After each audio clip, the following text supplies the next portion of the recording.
bandiraɓe sehilaɓe janggiyankoɓe on calminama on juurama eɗen garti kadi e windande men hande noon eɗen janga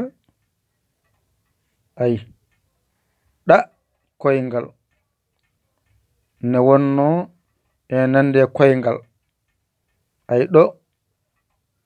ko koyngal toɓɓere nde ɗo nde toɓɓere teskoɗa wiya za koyngal koyngal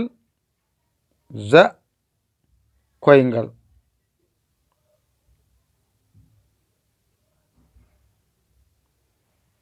ɗo henne ayna baaliɗo piccuɗo ɗone ko ayna baaliɗo piccuɗo toɓɓere nde wiya gayna baaliɗo piccuɗo wadde hande ko ɗa koyngal e za koyngal teskuye ma wona hen ha anda ɗa koyngal za koyngal ɗo ko ayna baaliɗo piccuɗo ɗo ko gayna baaliɗo piccuɗo hakkude ɗo e ɗo teskuye ma wona hen ha ganda ko sirdi ayna baaliɗo piccuɗo e gayna baaliɗo piccuɗo ɗa koyngal ra koyngal ayna baaliɗo piccuɗo gayna baaliɗo piccuɗo ayɗa koyngal woni ɗo ay ɗode woni ɗa koyngal za koyngal woni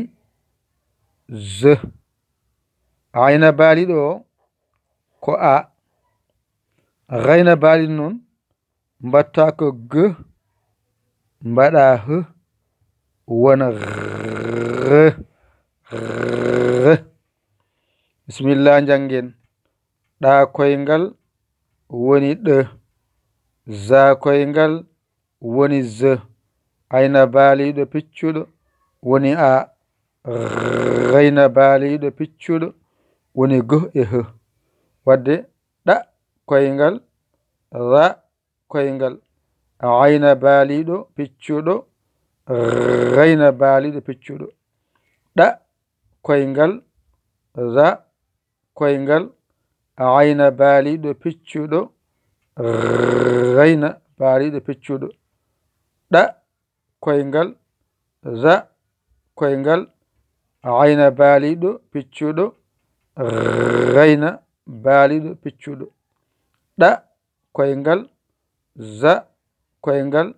ayna baaliɗo piccuɗo gayna baaliɗo piccuɗo ɗa koyngal za koyngal ayna baaliɗo piccuɗo gayna baaliɗo piccuɗo ɗa koyngal woni ɗo za koyngal woni ze ayna baaliɗo piccuɗo woni a gayna baaliɗo woni r wadde ɗa koyngal za koyngal ayna baaliɗo piccuɗo gayna baaliɗo piccuɗo kala ko jiiɗa ko wayni ɗa koyngal kala ko wayni za koyngal kala ko wayni ayna baaliɗo piccuɗo kala ko wayni gayna baaliɗo piccuɗo wadde ɗa koyngal za koyngal ayna baaliɗo piccuɗo gayna baaliɗo piccuɗo ɗa koyngal za koyngal ayna baaliɗo piccuɗo gayna baaliɗo piccuɗo ɗa koyngal